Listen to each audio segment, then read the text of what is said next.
nouvelle vidéo du livre 5 ans de réflexion. Yeah! Est-ce que tu te souviens du principe de ce livre? Là, tu devrais te souvenir parce qu'on en a fait beaucoup des vidéos. On arrive vers la fin de la première année. Donc, en gros, c'est un livre qui me pose des questions tous les jours pendant 5 ans. Et à la fin de l'année, je reviens au début, je réponds à toutes les autres questions, à toutes les mêmes questions. Et je fais pareil pendant 5 ans. Et ça me permet de savoir comment j'ai évolué sur le même thème et sur la même question pendant 5 ans. Voilà, la dernière fois on avait fait le mois de septembre, cette fois-ci on va faire ensemble le mois d'octobre. Alors le 1er octobre, le livre m'a demandé dans quel domaine je me sentais nulle et j'ai répondu que je suis un peu tarée, que je me sens nulle dans à peu près tout. Oui, mais c'est mon moteur. Je me sens toujours nulle, je me sens toujours un peu bidon, j'ai toujours l'impression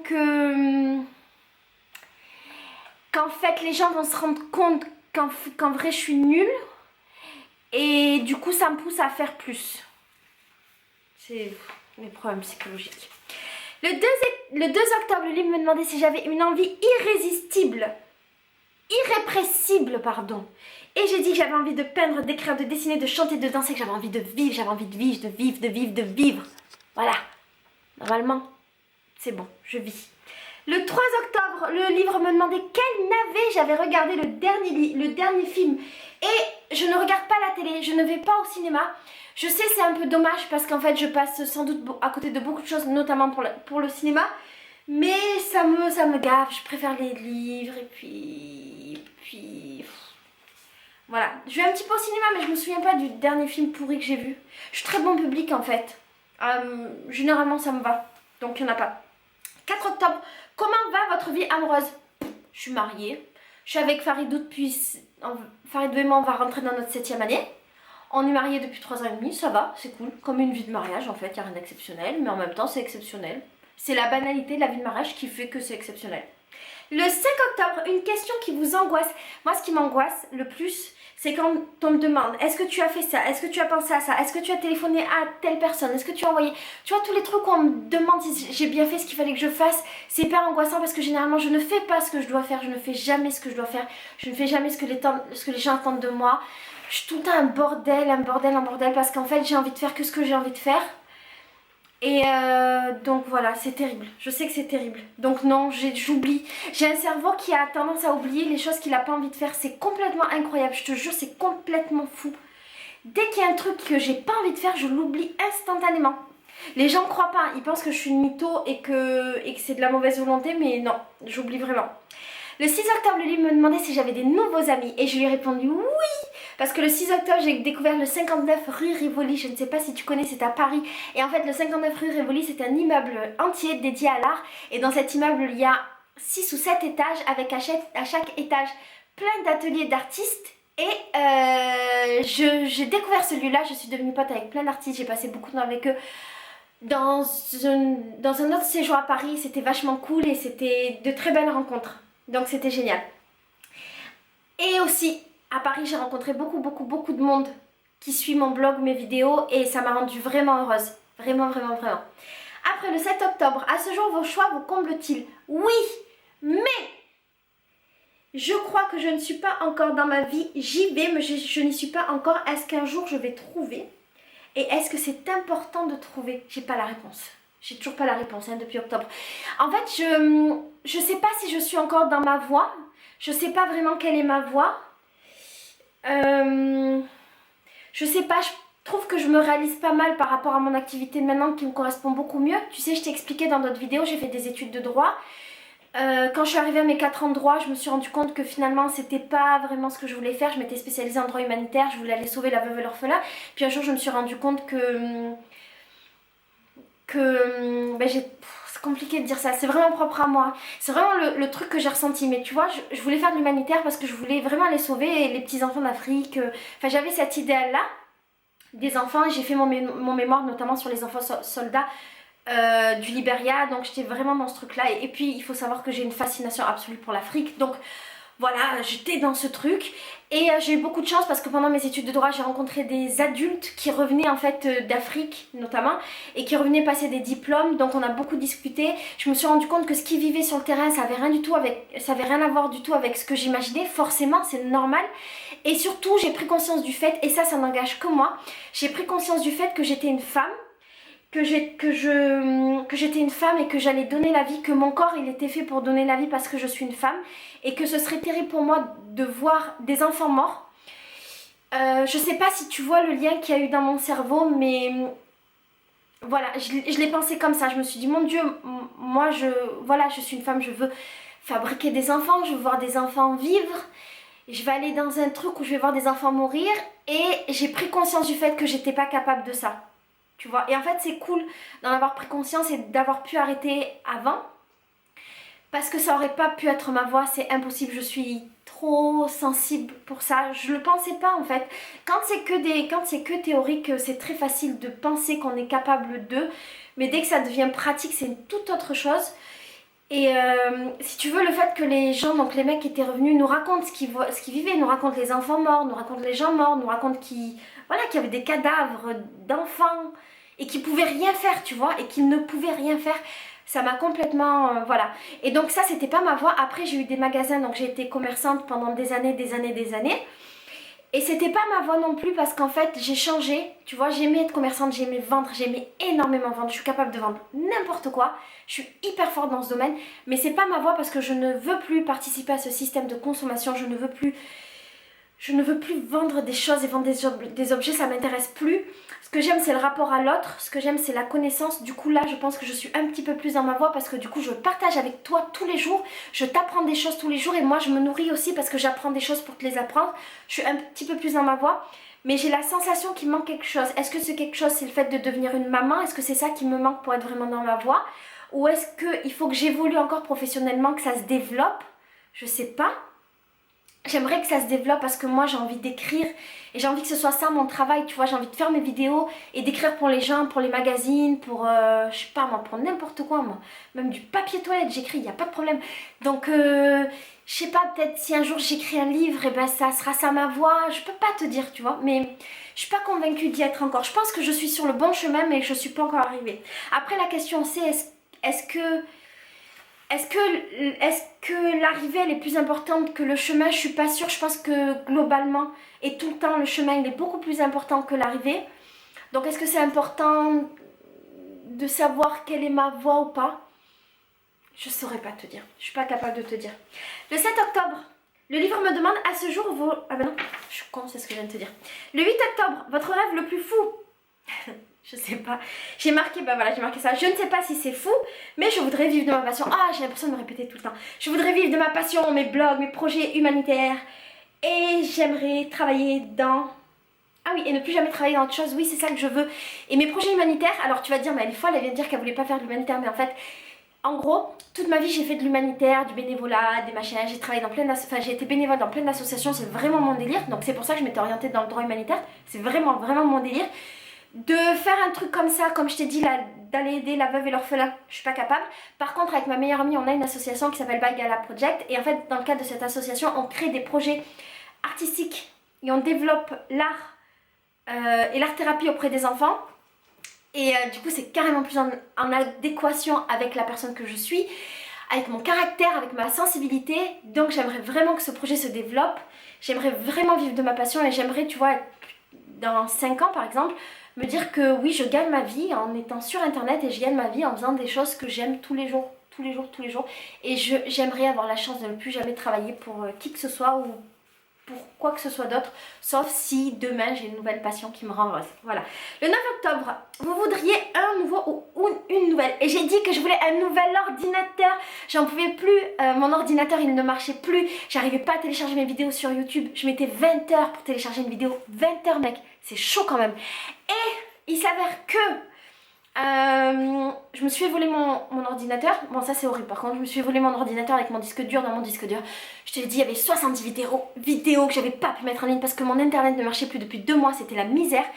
Et en fait, j'ai eu énormément de chance parce qu'en fait, beaucoup de gens qui me suivent, notamment toutes mes copines sur mon groupe Facebook qui s'appelle Pour une vie plus simple, et une de mes meilleures amies et mon frère ont organisé des cagnottes en fait pour que tout le monde puisse participer et m'aider à avoir un ordinateur. C'est un truc de fou.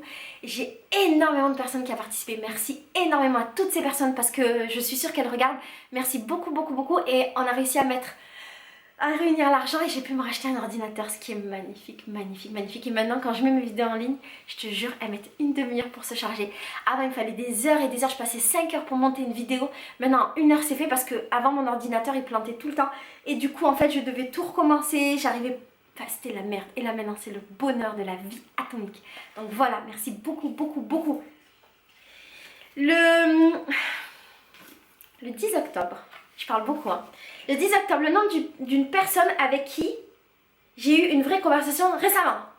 Et j'ai eu des vraies conversations en octobre parce que je suis beaucoup montée à Paris avec Samia, la blogueuse des idées de Samia, que j'aime de tout mon cœur. Avec Léa. Léa, c'est ma pote de Paris que tu connais par rapport à mes vlogs, que Léa, c'est ma femme. Léa, c'est ma meuf. On s'est mariés d'amitié, elle et moi, pour toute la vie. J'ai eu des belles conversations avec Shirley de la chaîne Je suis modeste que j'ai rencontrée en vrai, avec qui j'ai mangé le midi. Et malheureusement, les images ont disparu quand on m'a volé mon disque dur. C'est une fille exceptionnelle, je l'aime de tout mon cœur. C'est des gros coups de foudre que j'ai eu à Paris avec Samia et Shirley et les autres filles dont je vais te parler. L'autre personne, c'est Yael. Yael, c'est une tatoueuse qui fait des tatouages éphémères que j'ai eu la chance de rencontrer à Paris.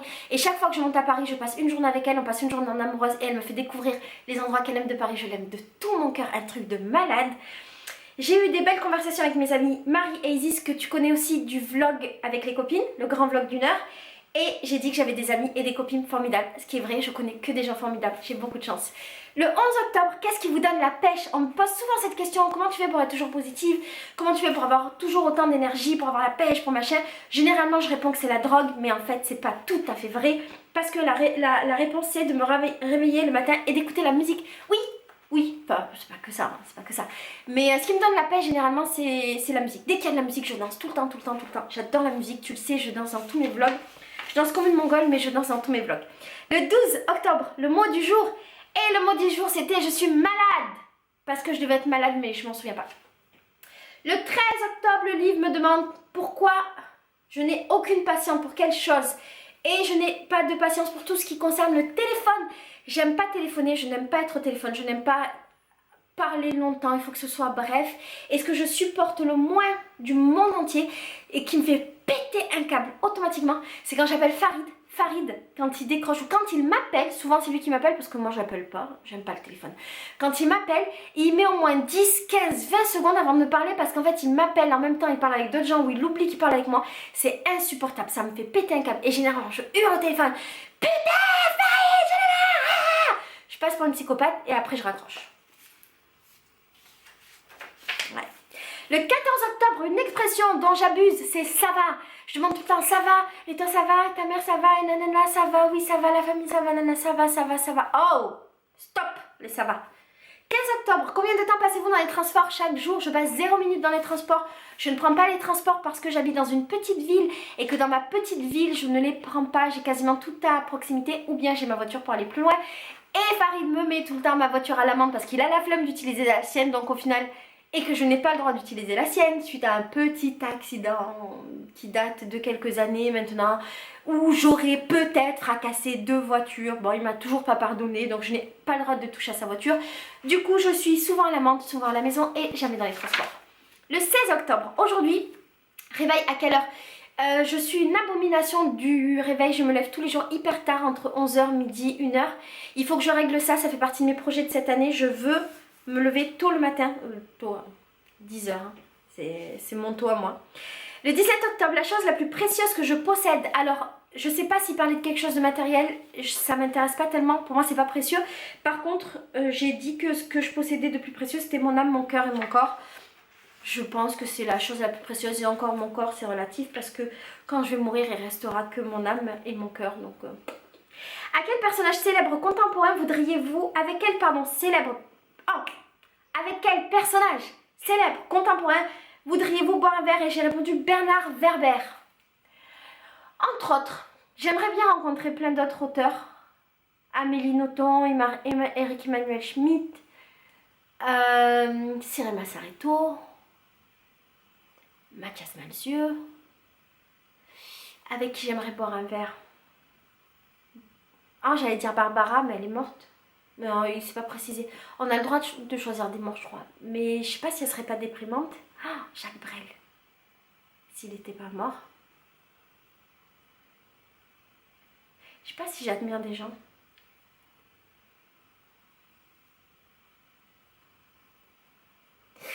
Ouais, je crois que c'est ça. Le 19 octobre, mon dernier achat par carte de crédit. Ah oui, le 19 octobre. Ah oui, j'avais acheté une trentaine de livres. Farid, je voulais m'éclater. Et je sais ce que j'ai marqué, Farid veut m'éclater. En fait, ce qui se passe, c'est que j'achète tout le temps des journaux comme ça. Je les commande sur des sites américains. Et en fait, ce jour-là, j'avais trouvé genre une trentaine de journaux d'occasion. C'est un truc de malade. En gros, tous ces livres-là me coûtent, en prix normal, ils me coûtent une dizaine, une quinzaine d'euros pièce. J'en ai beaucoup à te présenter parce que le but du jeu, c'est qu'on découvre des choses. Donc j'en ai acheté, je dois en avoir 50 à peu près, journaux. C'est beaucoup. Et en fait, ils me coûtent super cher. Et ce jour-là, j'avais trouvé un site, enfin je les avais pris sur Amazon et je les avais trouvés en occasion. Et ils étaient genre à 1 euro, 2 euros en occasion parce que la personne, elle avait écrit un petit truc. Et moi, ça me dérange pas, au contraire, je trouve que ça donne beaucoup de valeur. Donc j'ai été complètement folle, j'en ai acheté 30, pas 30 les mêmes, 30 différents. Et ça me rend vachement heureuse parce que du coup, j'ai plein de trucs à te présenter. Pour te donner un petit exemple, te dire où ils sont. En gros, ils sont... Voilà, tous les trucs que j'ai achetés, ils sont là. J'en ai là et j'en ai encore là-bas. Je te les montre pas pour te faire la surprise. Donc voilà, dès que je te montrerai au fur et à mesure. Voilà, c'est cool. Après, ça c'était le 19 octobre. J'achète pas beaucoup de choses, j'achète très peu donc c'est assez rare. Le 20 octobre, sur qui pouvez-vous compter? Et je disais sur mon mec, mais surtout sur moi. Je te l'avais expliqué, je demande jamais de l'aide à personne, je demande pas de service aux gens. Et j'ai tendance à compter que sur moi, ça marche plutôt bien donc je continue comme ça. Mais j'ai de la chance d'avoir un mari et en fait mon mari c'est l'extension de moi-même donc mon mari je peux compter sur lui forcément. Le 21 octobre, un nouveau mot appris récemment, c'était Congo Kitoko. Et je sais plus ce que ça veut dire. J'ai oublié, je crois que c'était Congo Kitoko. Je sais pas, en fait c'est une exposition sur des artistes congolais que j'ai été voir avec mes amis Marie, Isis et la maman de Marie. Et toute la famille Marie, en fait, elles m'ont appris pleinement en congolais ce jour-là, mais je m'en souviens plus. 22 octobre, il me demandait un haïku du jour en 5 syllabes, 7 syllabes, 5 syllabes. Franchement, j'avais pas du tout d'énergie pour faire ça. Je pense que dans les 5 ans, j'aurais jamais assez d'énergie pour faire ça. C'est trop compliqué pour moi. Le 23 octobre, dernier appel manqué, de qui c'était? De Farid. Parce que j'ai un nouveau numéro que je n'ai donné à personne. Ah oui! Quand j'ai changé de numéro, en fait j'avais un numéro que j'avais depuis des années, que j'aimais beaucoup, qui était trop facile, 06 69 3x0 691. Il était méchant. Ce qui s'est passé, c'est que j'ai encore oublié, comme à peu près tous les mois, de payer mon forfait, ce qui est vraiment horrible. J'étais vendeuse de téléphone, j'ai encore oublié de payer mon forfait et je crois qu'ils en ont eu marre, du coup ils m'ont coupé ma ligne.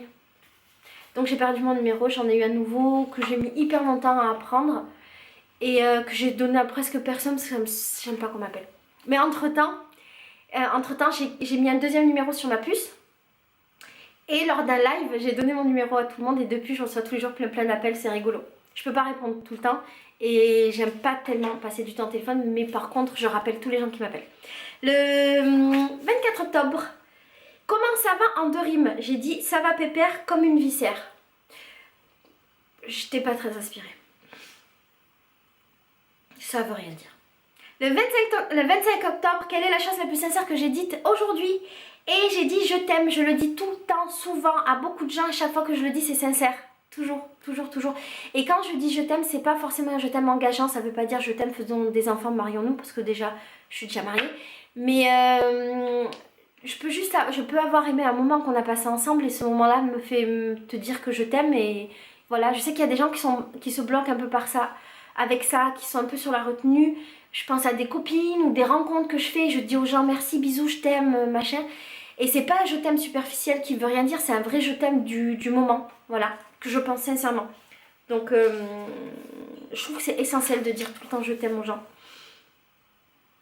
Le 26 octobre, que pensez-vous de votre physique? J'ai marqué je m'aime comme je suis, j'accepte tous mes défauts et dans tous les cas, je ne peux pas les changer, alors à quoi bon? Oui, pourquoi je m'aimerais pas? Je m'aime tous les jours, je m'aime quand je suis moche, je m'aime quand je me réveille, je m'aime quand je pue de la gueule le matin, que j'ai des caca dans les yeux, je m'aime quand je suis jolie, je m'aime quand je suis maquillée, je m'aime quand j'ai les cheveux en bordel, je m'aime quand je suis habillée en pyjama, je m'aime quand je suis habillée en bombe atomique, je m'aime tous les jours de ma vie et il faudrait que tu t'aimes aussi tous les jours de ta vie si ce n'est pas le cas. Si tu ne t'aimes pas toi, qui va t'aimer? Si tu ne t'aimes pas toi, comment tu veux aimer les autres? Ce n'est pas possible, je n'y crois pas. Moi je m'aime tous les jours, je me remplis d'amour et cet amour ça me permet de le donner à l'autre. Donc je m'aime tous les jours. Et si on veut parler que du physique, oui, je me trouve belle tous les jours de ma vie. Et je te jure, même quand je suis dégueulasse, je me trouve belle. Dans tous les cas, je peux pas être autrement. Alors pourquoi je vais me casser la tête à ne pas m'aimer si je ne peux pas être autrement? Donc, je m'aime comme je suis, basta. 27 octobre, votre dernière gaffe. Ah, oh c'est long à raconter, je l'ai raconté pendant le live. Ma dernière gaffe, en fait, j'ai rencontré une blogueuse sur Paris. Ça s'est pas super bien passé, j'étais hyper mal à l'aise, elle m'a pas du tout aidée, je l'ai trouvée vachement prétentieuse. Elle était super belle, elle était grande, belle, maquillée, coiffée, habillée, des talons. Elle avait une certaine prestance avec toutes ses copines autour. Moi, j'étais la petite Laetitia, basket, pantalon, pas maquillée, pas coiffée, habillée en clocharde. On se connaissait parce qu'on s'est déjà parlé au téléphone, on devait se rencontrer. Et en fait, quand je l'ai rencontrée, elle m'a vraiment pris de haut. Ça m'a mis hyper mal à l'aise. Et en fait, ça peut être facile de me déstabiliser sur des trucs comme ça parce que je peux être facilement impressionnable et impressionnée par les gens. Je sais, c'est mongol. Je sais, c'est très mongol. Et en fait, elle m'a vachement déstabilisée et je rougissais. Et elle me reconnaissait pas et c'était dur. Et puis, elle m'aidait pas. Il y avait des blancs, je savais pas quoi dire. Elle savait pas quoi dire. Ses copines autour, enfin, c'était horrible. J'aurais proposé qu'on s'assoie boire un café. Bon, elles ont pas vraiment voulu. Donc tu vois, je m'enfonçais dans un espèce de truc. Et en fait, on était au comptoir général à Paris. Et au comptoir général, le principe, c'est que tous les serveurs, c'est des noirs. Et en fait, à l'extérieur du comptoir général, il y a un truc où tu peux acheter à manger. Et tous les serveurs, c'est des noirs. Et en fait, à un moment, il y a une meuf qui vient vers moi qui était noire. Et je croyais que c'était une serveuse. Alors je lui demande s'ils servent encore. Et en fait, il s'avère que c'était la pote de la blogueuse. La honte, je savais plus quoi dire. Je savais pas comment... Qu'est-ce que tu veux faire? Et elles m'ont pas aidée, tu vois, elles m'ont laissé m'empêtrer dans ce truc et j'avais tellement honte. Et tu sais, c'est comme si... Bon, enfin bref, c'est pas un bon souvenir. Et d'ailleurs, après ça, j'avais plus vraiment envie de rencontrer des blogueurs, youtubeurs, mais j'ai eu de la chance à Paris de rencontrer des personnes exceptionnelles. Donc, je me suis dit que j'aimerais rencontrer des youtubeurs, blogueurs, que si on a une réelle affinité et pas juste parce que moi je les aime, tu comprends? Voilà. Parce qu'en fait, ça peut être bizarre. Quand toi, t'aimes une personne et que la personne, elle te connaît pas, ça peut être bizarre. Mais en même temps, moi, je rencontre plein de filles qui suivent mon blog et qui m'aiment sans que je les aime. Et quand je les connais, je les aime. Et puis on s'aime. Et puis voilà. Les gens sont bizarres. Le 28 octobre, totalement ridicule. Qu'est-ce qui est totalement ridicule? Et j'ai répondu que c'était cette vie matérialiste qui est totalement ridicule, qui n'a aucun sens. Aucun sens. Aucun sens. Le 29 octobre, camping, hôtel, sac à dos clochard. C'est le genre de voyage que j'adore. Mais si je devais choisir, je préfère hôtel que camping parce que j'aime pas trop le camping, en vérité. Le 30 octobre, savez-vous dire stop? Non, j'ai beaucoup de mal, je sais pas dire stop, je sais pas dire non, je sais pas dire ça suffit. Du coup, en fait, je me mets dans des situations un peu de sadomasochisme, c'est ça? De masochisme, je sais pas comment on dit. Mais mettons, j'ai pas envie de faire quelque chose, mais j'ose pas le dire, du coup je le fais, du coup après je m'en veux, je suis dégoûtée de le faire, je le fais mal, ça se passe mal avec la personne parce que je l'ai mal fait. Et je l'ai mal fait parce que j'ai pas été capable de dire que je voulais pas le faire, alors que si je lui avais dit à la base, je veux pas le faire, elle aurait su elle aurait compris, elle aurait demandé à quelqu'un d'autre et ça se serait bien passé. Horrible. Horrible. Le 31 octobre, des projets pour les jours fériés à venir. Et là j'étais étonnée, j'ai dit ah bon, il y a des jours fériés, j'étais même pas au courant. Je pas au courant, comme d'hab. Voilà, c'est fini pour ce mois d'octobre. Je te fais des gros bisous. La prochaine vidéo, on fera ensemble tout le mois de novembre. Et la prochaine vidéo, ensuite, on fera tout le mois de décembre. Ce qui nous permettra d'arriver à peu près au même niveau, toi et moi. Et de recommencer le livre au début d'année. Mi-janvier, on sera au même moment, toi et moi. Je te fais des milliers de bisous. J'espère que cette série te plaît. En tout cas, moi, j'adore partager ça avec toi depuis... un an, ça me plaît beaucoup, j'aime bien discuter et j'aime bien quand tu réponds et quand tu me dis aussi quelles étaient tes réponses aux questions et j'adore quand on partage sur le sujet. Donc voilà, ce livre est merveilleux, je te fais des gros bisous, je t'aime très fort, vive la vie, vive les livres et lis, apprends des choses tant que tu peux, lis, c'est merveilleux, lis et écris et aime la vie, bisous.